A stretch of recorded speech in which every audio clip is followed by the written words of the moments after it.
Have you ever opened your eyes in the morning and felt, even before your feet touched the floor, that the day was already running ahead of you? The notifications are waiting, the expectations are waiting, the noise of the world is already knocking at your mind. What if I told you that the quality of your entire day, and ultimately the quality of your life, is not decided by what happens to you, but by the thoughts you choose to entertain in those first quiet moments? Marcus Aurelius, the great Roman emperor and Stoic philosopher, captured this truth in one powerful line. The happiness of your life depends upon the quality of your thoughts. We live in a world that constantly tries to hijack our attention and dictate how we should feel, what we should chase, and who we should become. Yet the most revolutionary act you can perform is not to change the world outside, but to take radical ownership of the world inside your own mind. This is what Stoicism offers us, not a cold philosophy of endurance, but a practical art of living. It teaches us how to remain steady when everything around us is shaking, how to find gratitude in ordinary moments, and how to build a life that feels meaningful instead of merely busy. Today is not about learning ancient history. It is about you. It is about transforming the way you begin your day, so that every morning becomes a quiet rebellion against chaos, a deliberate choice to live with intention instead of reaction. If you have ever felt overwhelmed by the speed of modern life, if you have ever longed for just 10 minutes of real peace, if you are curious about how wisdom that is 2,000 years old can still be your greatest advantage in 2026, then stay with me till the very end. This might be the conversation that quietly changes how you meet every morning from now on. I invite you to give this video your full attention. The fact that you are here already tells me something important about you. You are not looking for quick tricks. You are looking for something deeper, a way of living that actually lasts. And that is exactly what we are going to build together. Let us explore 10 Stoic strategies that can turn your mornings from something you endure into something you look forward to, a foundation for a calmer, stronger, and more purposeful life. 1. Find your Ikigai. Discovering purpose in every morning. There is a beautiful Japanese word Ikigai that means a reason for being. It sits at the beautiful intersection of four simple questions. What do you love? What are you good at? What does the world need? And what can you be paid for? When these four circles overlap, something remarkable happens. You wake up with a quiet fire inside you. The snooze button loses its power because something more important is calling. Marcus Aurelius understood this long before the word Ikigai existed. He wrote again and again that every person has a role to play in the larger story of humanity. He did not see life as something to simply survive. He saw it as something to serve. Your Ikigai does not have to be grand or famous. It can be raising your children with presence. It can be creating something beautiful with your hands. It can be teaching, healing, writing, farming, or simply being the calm person in a chaotic family. The size of your Ikigai does not matter. What matters is that it is truly yours. Begin by asking yourself these four questions with honesty. What activities make me lose track of time? What strengths do people consistently notice in me? What problems in the world actually move me? What skills could I offer that others might value? You do not need perfect answers today. Ikigai is not discovered in a single morning. It is uncovered slowly, like a photograph developing in the darkroom of your life. Every small act of alignment, choosing work that uses your real strengths, spending time with people who share your values, creating something that helps others, slowly brings the picture into focus. When you live closer to your Ikigai, even ordinary tasks begin to feel meaningful. You stop feeling like you are just passing time. You start feeling like you are spending it on something that matters. And that shift changes everything about how you wake up. 2. Prepare the night before. Setting the stage for success. The quality of your morning is decided long before your alarm rings. It is decided the night before in the choices you make when the day is winding down. Many of us treat our evenings like an afterthought. We scroll until our eyes burn. We watch episode after episode. Then we wonder why we wake up feeling heavy and scattered. Your brain needs a clear signal that the day is over. It needs time to process, to release, and to rest. This is why a gentle evening ritual is so powerful. It does not have to be complicated. It can be as simple as turning off notifications an hour before bed, dimming the lights, and spending 10 minutes writing down the 3 most important things you want to give your attention to tomorrow. When you do this, you are not just planning your day, you are telling your nervous system that you are in charge. You are moving from reaction to intention. Stoicism reminds us that we cannot control everything that will happen tomorrow, but we can control how we prepare for it. A calm mind before sleep is one of the highest forms of self-respect. Try this tonight. After you finish whatever you need to do, sit for 5 minutes with a pen and paper. Write 3 things you are grateful for from today. Then write the one thing you most want to protect your energy for tomorrow. Close the notebook. That small act can change how you wake up. 3. Avoid morning distraction. Embracing serenity, the first 10 minutes after you wake up are sacred.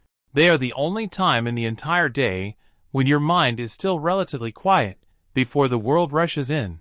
Yet most people hand this precious time over to their phone the moment they open their eyes. Within seconds, they are pulled into everyone else's priorities, dramas, and opinions. Marcus Aurelius lived in a world full of messengers, political pressure, and constant demands. He could have begun every day reacting to other people's needs. Instead, he chose to begin with his own mind, with reflection, with writing, with clarity. You can do the same. Try protecting the first 30 to 60 minutes of your day as a no-input zone. No phone, no news, no emails, just you, your breath, and perhaps a notebook or a book that nourishes you. Use this time for whatever feeds your soul: meditation, gentle movement, reading, journaling, or simply sitting with a cup of tea and watching the light change outside your window. This is not selfish. It is strategic. When you fill your own cup first, you have something real to give to everyone else for the rest of the day. When you begin in reaction, you spend the whole day catching up. The quality of your attention determines the quality of your life. Guard the first hour like it is the most valuable real estate you own, because it is. 4. Wake up consistently. The power of routine. There is quiet power in waking up at the same time every day, even on weekends. It is not about becoming rigid. It is about giving your body and mind a predictable rhythm they can trust. When you wake up at different times every day, your internal clock stays confused. You fight yourself every morning. But when you choose a consistent time, something beautiful happens. Your body begins to support you instead of resisting you. Consistency is not about perfection. It is about returning to your commitment again and again, even when you fail. The Stoics understood that character is built through repeated small acts, not through occasional grand gestures. If waking up at a fixed time feels difficult right now, start small. Move your wake-up time by just 15 minutes earlier for 2 weeks, then another 15. Let the habit grow gently instead of forcing it. Remember why you are doing this. You are not just waking up earlier. You are becoming the kind of person who keeps promises to themselves. That identity is far more important than any single morning. 5. Take it easy. Embracing self-compassion. All of this talk about discipline and consistency can sometimes make us harsh with ourselves. We turn self-improvement into another way to feel not good enough. Stoicism is not about becoming a machine. It is about becoming fully human, and that includes treating yourself with the same kindness you would offer a good friend. Marcus Aurelius wrote to himself with remarkable gentleness. He did not berate himself for his mistakes. He simply noticed them, learned what he could, and returned to his principles the next day. There will be mornings when you sleep through your alarm. There will be days when you scroll mindlessly for 20 minutes before you even realize what you are doing. This does not make you a failure. It makes you a human being who is learning. The question is not whether you will fall.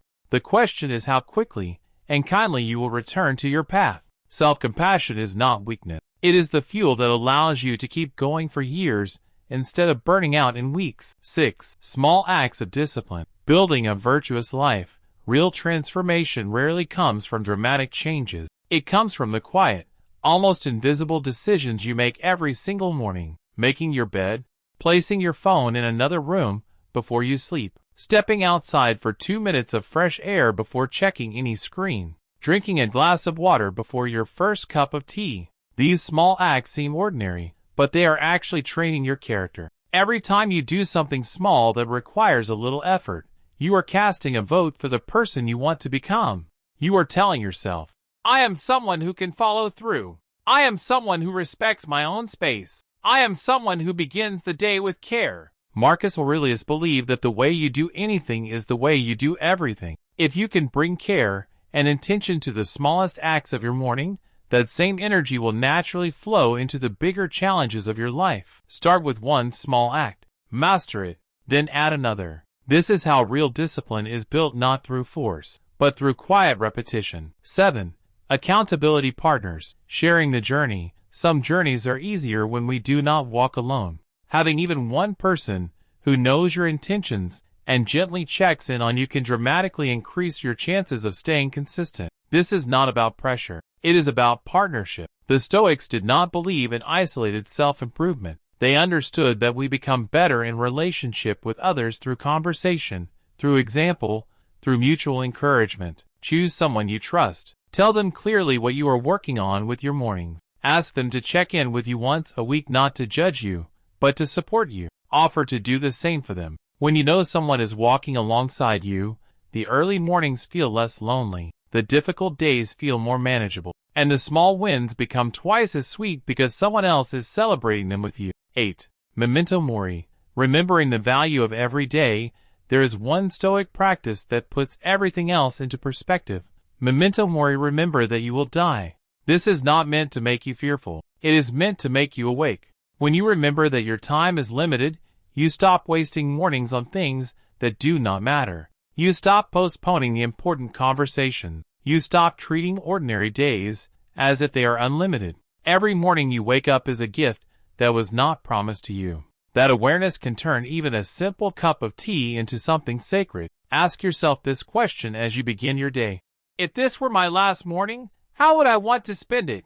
You do not need to live in constant drama. You simply need to live with gentle urgency, the kind that makes you present with your family, focused on your work, and grateful for small beauties. Memento Mori is not depressing. It is liberating. It frees you from the illusion that you have endless time and invites you to live today as if it truly matters, because it does. 9. Practice negative visualization. Preparing for challenges. Most people try to protect themselves from difficulty by only thinking positive thoughts. The Stoics took a different approach. They practiced premeditatio malorum, the premeditation of evils. This means deliberately imagining, in a calm and controlled way, some of the challenges that could arise during the day. Not to create fear, but to prepare your mind. Imagine your phone battery dying at an important moment. Imagine someone speaking to you rudely. Imagine a meeting going badly. Then gently ask yourself, how would I like to respond in that situation? What would the wiser version of me do? When you rehearse difficult moments in advance, you rob them of their power to surprise and destabilize you. You become less reactive and more grounded. This practice also deepens gratitude. When you imagine losing something you value, your health, your relationships, your peace, you return to the present moment with fresh appreciation for what you already have.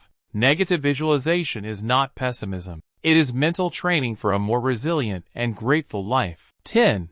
End with gratitude. Reflecting on the day's gifts. The way you end your day shapes how you begin the next one. Before you sleep, take a few minutes to consciously notice what went well. It does not have to be big things. It can be the warmth of sunlight on your face, a kind message from a friend, the fact that you showed up for your morning routine even when you didn't feel like it, or simply that you are safe in your bed. Writing down 3 things you are grateful for is not just a nice habit. It literally trains your brain to notice the good that is already present instead of only scanning for problems. When you close the day with gratitude, you sleep more peacefully. And when you sleep more peacefully, you wake up with more strength and clarity. Gratitude is the quiet force that turns ordinary days into meaningful ones. It is the practice that keeps Stoicism from becoming cold and makes it deeply human. Conclusion: we have walked together through 10 Stoic strategies for building mornings and lives of greater intention, resilience, and peace. None of these practices require perfect conditions. They only require your willingness to begin again every single day with a little more awareness than the day before. You do not need to implement all 10 strategies at once. Choose one that calls to you. Practice it for 2 weeks. Let it become part of who you are. Then slowly add another. The goal is not to create a perfect morning routine that looks impressive on social media. The goal is to create a way of beginning each day that makes you feel more like yourself, calmer, clearer, and more connected to what truly matters. Remember Marcus Aurelius' words: the happiness of your life depends upon the quality of your thoughts. And the quality of your thoughts begins with how you choose to meet the first light of each new day. If this video has given you even one idea worth carrying into tomorrow morning, then it has done its work. I would love to hear which of these strategies resonated with you the most. Share your thoughts in the comments. If this message helped you, consider liking the video and subscribing so we can continue exploring Stoic wisdom together. There is a full playlist of similar reflections waiting for you, practical, deep, and rooted in ancient wisdom that still speaks to modern life. Thank you for spending this time with me. Thank you for being someone who seeks depth in a noisy world. Here's to your next morning, and to every morning after that being met with greater presence, greater strength, and greater peace. I'll see you in the next one. Take care.